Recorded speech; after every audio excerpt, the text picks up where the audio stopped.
Green Joint Forage Services Camps. Network TT. Follow us on Facebook, podcast, YouTube, or email us at jointservicesnet@gmail.com. Joint Services Network TT. Securing your legacy. The formative years. The first steps of the Trinidad and Tobago Regiment. The celebrations began on Tuesday, 28th August 1962, when Her Royal Highness, the Princess Royal, the Queen's representative, arrived by air at Piarco, and the 1st Battalion of the Trinidad and Tobago Regiment provided the Guard of Honor. Previously, all ceremonial events had been carried out in a most efficient manner by the police. But with the advent of a regular defense force, these duties now fell upon the regiment. The ceremony took less than an hour, and few could have known how many hours of rehearsal and drill had gone into making that hour a success. Every member of the Guard was determined that this first Guard of Honor should be impressive, and it was well received, as Her Royal Highness the Princess Royal graciously praised, a very fine guard indeed.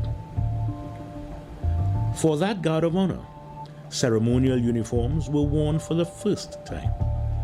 Green forage caps with yellow piping, white tunics and trousers, a green and yellow sash around the waist.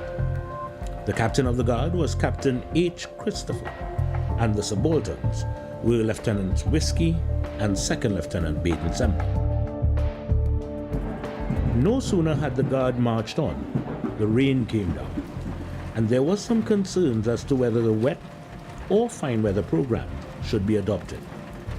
But just as the cornet bearing the Princess Royal touched the tarmac, the rain eased, and by the time the aircraft had come to a standstill, it was fine again. The Princess Royal inspected the guard, speaking to 2 or 3 members, and recognized Sergeant Major Moulsley, who was seconded from England, as he was wearing his Scots Guard cap. The next day was a free day, though not for the battalion, because there was an early rehearsal with the Royal Navy for the flag-raising ceremony. This took place on Thursday night, and though simple in practice, it involved elaborate organization. The British Union Jack would be lowered, and the red, white and black flag of Trinidad and Tobago was to be raised so as to reach the masthead at midnight, the moment of independence. The timing was in the capable hands of Major J. Sevenoaks, whose only slip was that he mistook the flag officer's flotilla's car for the Prime Minister's, so the distinguished Admiral received an unexpected salute. Officially, the parade consisted of detachments of the regiment, the Coast Guard, the police, the Royal Navy, and the Royal Marines, together with the mass bands of the regiment and police, and a band of the Royal Marines, all under the command of a single commanding officer. Up to independence, the British acted first, and the Royal Marines played. After independence, the Trinidad and Tobago detachments acted first, and the mass bands played. There was a tremendous crowd in Woodford Square, and there were numerous loudspeakers. Consequently, orders were not clearly heard, and the arms drill suffered, though fortunately, not from the spectators' point of view. Then the Union Jack was lowered to the accompaniment of the last post, and immediately after, our national flag was raised to the strains of the national anthem and reached the masthead at the very moment the clock of the Holy Trinity Cathedral chimed forth the midnight hour.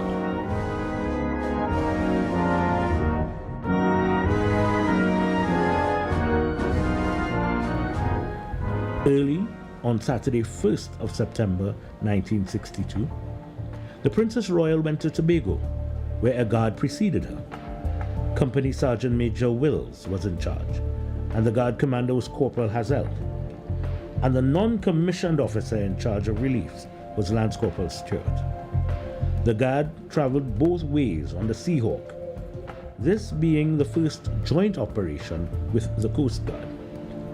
On Saturday evening, in the presence of the Minister of Home Affairs, the Mayor of Port of Spain, and before a relatively large crowd, a simple ceremony took place at the foot of Cipriani's statue, in which the Trinidad Legion transferred to the Trinidad and Tobago Defense Force the responsibility for defense of the nation.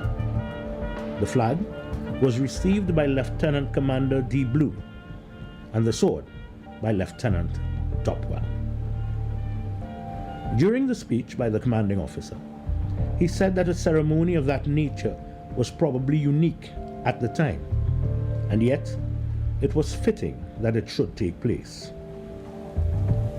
All too soon, we seem to forget the debt we owe to previous generations and the older members of our community. It is for us to be reminded that but for their steadfastness, their courage and devotion, our existence would be very much less happy and very much an unpleasant experience. He concluded by saying, "The flag and the sword will be cherished by the force as a memorial to those who have done their duty, and will be a constant reminder to us of our duty to be done. Peace can only be preserved by eternal vigilance. We pledge ourselves to that vigilance, and we shall do our utmost to be worthy of the trust reposed in us by the government and people. We go forth to our task, confident in the support of our older brethren of the Legion, and proud to take up the work which they have thus far so nobly advanced." On the morning of Sunday, 2nd September, there was a church parade at the respective cathedrals. In the Roman Catholic Cathedral, a guard of honor was mounted for the Blessed Sacrament. After lunch, there was a march through Port of Spain, which brought out large crowds. There were 4 groups, each headed by a band, with the regiment band, a detachment of the regiment, and a detachment of the Coast Guard. The U.S. Marine Band was followed by 150 Marines. The U.S. Navy Band followed by detachments from the Royal Navy, Royal Marines, Royal Canadian Navy, and the Royal Netherlands Navy. Then the Cadet Force Band followed by the cadets. The salute was taken outside the St. James Police Station by the then mayor. An excerpt from In Defense of a Nation by Mr. Clement Burkett, narrated by Group Captain Kester Weeks, Trinidad and Tobago Air Guard. Follow us on Facebook, podcast, YouTube, or email us at jointservicesnet@gmail.com. Joint Services Network TT, securing your legacy. Joint Services Radio-1ne TT, bringing you news, views, music, and interviews from across the force. Coming soon.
Joint Services Network TT. Follow us on Facebook, podcast, YouTube, or email us at jointservicesnet@gmail.com. Joint Services Network TT. Securing your legacy. A review of our military. As we take a step back into history, we can't help but notice that the present military establishment in Trinidad and Tobago has its roots in early militia and volunteers established around 1797. After the capitulation of Trinidad, Brigadier General Sir Thomas Picton, who was left in charge of the small army of mostly Germans fearing an invasion by the governor of Caracas, Venezuela, and alarmed at rumors of a revolt by the island's French-colored inhabitants, mobilized a militia force to augment the regular army on the island. The force served not only to strengthen the defenses of the island, but since it conscripted all male over ages of 15 years, Brigadier General Picton was able to enlist and control many of the lawless characters on the island. Conscription was obviously not entirely successful at times, as there was some indication in a letter from Sir Ralph Woodruff that there were defaulters who had to be penalized by a fine of some $100 or imprisonment. The force was organized in 5 divisions: the Town Division, Port of Spain, the Diego Martin Corps, the St. Joseph Rifle Corps, the Couva and Pointer Pier Battalions, and the North and South Naparima Corps. By 1815, under the governorship of Sir Ralph Woodruff, the militia numbered some 3,000 persons and was comprised of a regiment of light dragoons, a regiment of hussars, a brigade of artillery, 3 regiments of infantry, 3 corps of mounted cuirassiers, district companies, and 2 battalions of sea Fencibles. In a short time, the Trinidad militia had acquired a reputation for discipline, good shooting, and splendid uniforms. The militia was seen more regularly throughout this island of Trinidad during the month of December each year, when the island was placed under martial law. During this month, the officers and men were obligated to appear in uniform and carry out all the routines of garrison duty, drills, parades, and guard. Non-attendance at these parades was not treated with lightly, as there were fines ranging from $4 for a private to $80 for officers up to the rank of colonel. There were no records of the uniform worn at that time, but it would appear that it was similar to that worn of the British regular army. It would also appear that the uniforms were quite old, dusty, and mildewed, since there was a letter from Woodruff to the Earl of Balhurst complaining of the age of the uniforms, which were over 8 years old. The militia force, it is believed, was disbanded in 1840, although some units disappeared as early as 1834. Between 1840 and 1870.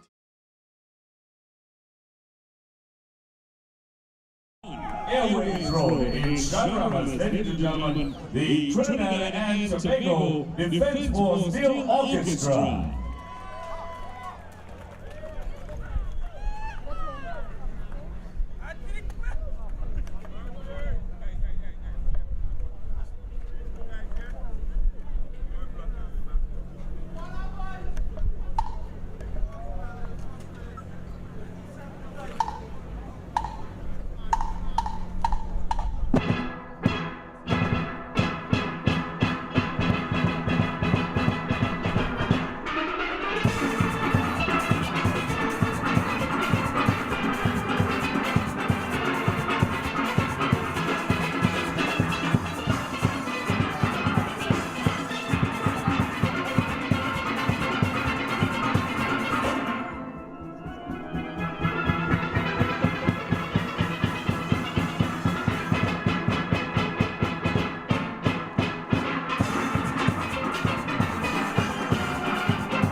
our Joint Services Network TT channel on YouTube and subscribe today. Like our page on Facebook. Search for Joint Services Network TT.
Services Network TT channel on YouTube and subscribe today. Like our page on Facebook. Search for Joint Services Network TT. Welcome to Joint Services Network TT. Follow us on Facebook, podcast, YouTube, or email us at jointservicesnet@gmail.com. Joint Services Network TT. Securing your legacy. A review of our military.